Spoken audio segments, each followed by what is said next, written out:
அன்பார்ந்த மகர ராசி நேயர்களுக்கு என்னுடைய அன்பு வணக்கங்க.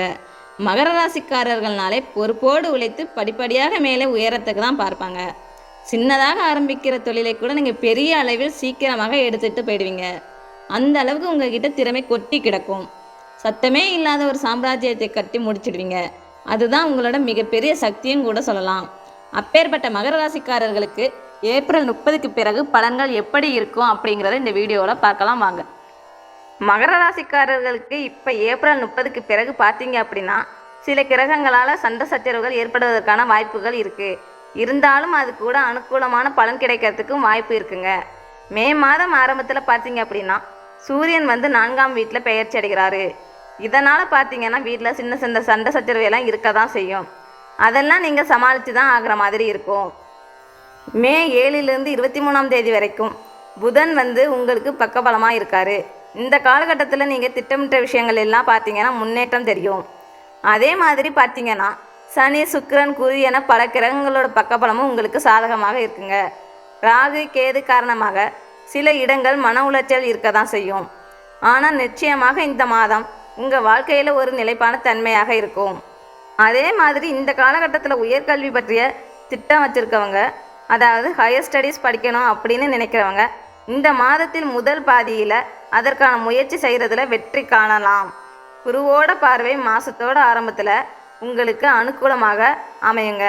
மேலும் போட்டித் தேர்வில் கலந்து கொள்ள விருப்பமுள்ளவங்க மே 7லிருந்து மே 23ஆம் தேதி வரைக்கும் அதிக கவனம் செலுத்த வேண்டியது அவசியம்.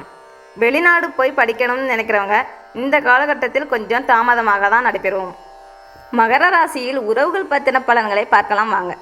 இந்த காலகட்டத்தில் சூரியன் 4ஆம் வீட்டில் இருக்கிறதுனால குடும்பத்தில் சில உரசல்கள் எல்லாம் ஏற்படுவதற்கு வாய்ப்பு இருக்குங்க.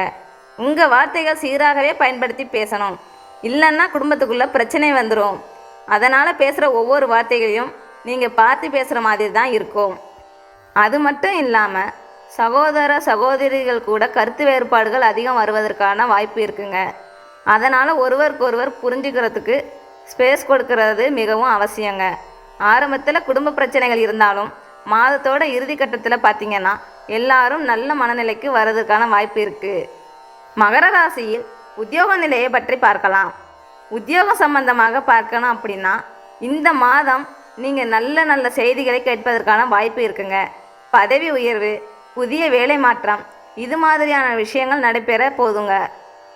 இந்த மே மாதத்தோட 2ஆம் பாதியில் நீங்கள் உங்களோட மேலதிகாரிக்கிட்ட கொஞ்சம் ஜாக்கிரதையாக நடந்துக்கோங்க. வேலை பளு கொஞ்சம் அதிகமாக தான் இருக்கும். அதற்காக நீங்கள் இது எல்லாம் பார்த்து விரக்தி அடைஞ்சிட வேண்டாம். மே 7லிருந்து 23ஆம் தேதி வரைக்கும் உங்களுக்கு புதன் பார்வை இருக்கிறதுனால அந்த காலகட்டத்தில் உங்களுக்கு கண்டிப்பாக நல்ல விஷயங்கள் நடக்குங்க. மகர ராசியில் வியாபார நிலையை பற்றி பார்ப்போம். வியாபாரம் செய்கிறவங்களுக்கு இந்த மாதத்தில் சில மாற்றங்கள் எதிர்பார்க்கலாங்க. தொடக்கத்தில் பார்த்தீங்க அப்படின்னா மெதுவாக இருந்தாலும் மே 7லிருந்து 23ஆம் தேதி வரைக்கும் நல்ல லாபம் கிடைக்கிறதுக்கான வாய்ப்பு இருக்குது. புதிய முயற்சிகளை நீங்கள் செய்ய ஆரம்பிக்கலாம். ஆனால் பண முதலீடு செய்யும்போது மட்டும் கொஞ்சம் யோசித்து பண்ணுங்கள். எதுவும் எடுத்தோம் கவுத்தோம்னு எதுவும் பண்ணிடாதீங்க. மாத கடைசியில் கொஞ்சம் நஷ்டங்கள் வருவதற்கான சூழ்நிலை இருக்குங்க. அதனால் எது பண்ணாலும் கொஞ்சம் கவனமாக பண்ணுங்கள். மகர ராசியில் பொருளாதாரத்தை பற்றி பார்க்கும்போது சராசரியை விட கொஞ்சம் சிறந்த நிலையில் தாங்க காணப்படும். புதிய வருமான வாய்ப்பு எல்லாம் இந்த மாதம் உங்களுக்கு வருவதற்கு வாய்ப்பு இருக்குங்க. ஆனால் செவ்வாய் தாழ்வு நிலையில் இருக்கிறார். ஸோ இந்த காலகட்டத்தில் கோபத்திலும் அவசரத்திலையும் தவறான முடிவு எதுவும் எடுத்து விட வேண்டாம். கட்டுப்படுத்த முடியாத செலவு கூட ஏற்பட வாய்ப்பு இருக்குங்க. மாத கடைசியில் இந்த நிலை சீராகும்.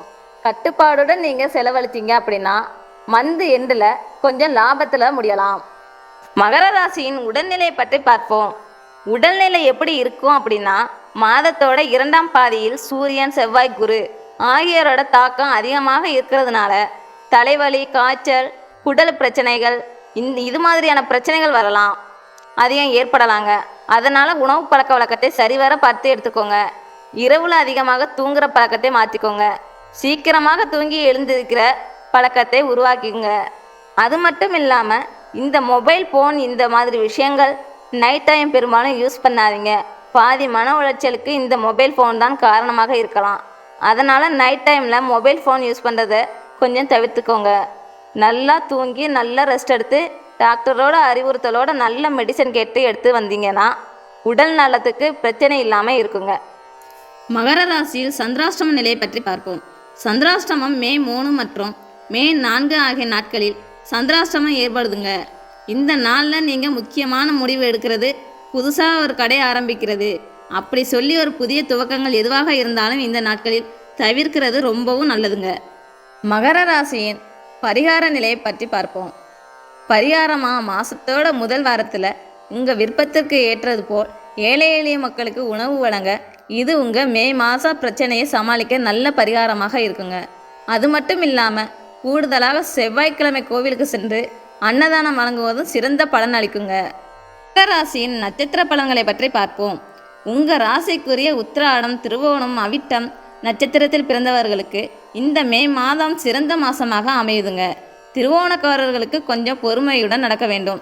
மேலும் அவிட்ட நட்சத்திரத்தில் பிறந்தவர்களுக்கு பார்த்தீங்கன்னா இந்த காலம் வியாபாரத்தில் நன்மை நடக்கக்கூடிய காலமாக இருக்குங்க. மகர ராசிக்காரர்களே, மே மாதம் சராசரி விட சிறப்பான பலன் தரக்கூடிய மாதமாக இருக்கும். சூரியன் மற்றும் செவ்வாயோட இடமாற்றம் தான் சின்ன சின்ன பிரச்சனைகளை கொண்டு வரலாம். இருந்தாலும் குரு, சனி, சுக்கிரன் போன்ற கிரகங்கள் உங்களுக்கு பக்கபலமாக நிற்கிறாங்க. வேலை, வியாபாரம், பொருளாதாரத்தில் அனைத்திலும் முன்னேற்றம் காணப்படுங்க. ஆனால் குடும்ப உறவுகள் மற்றும் உடல் நலத்தில் மட்டும் கொஞ்சம் கவனமாக இருக்கிறது அவசியம். நன்றி.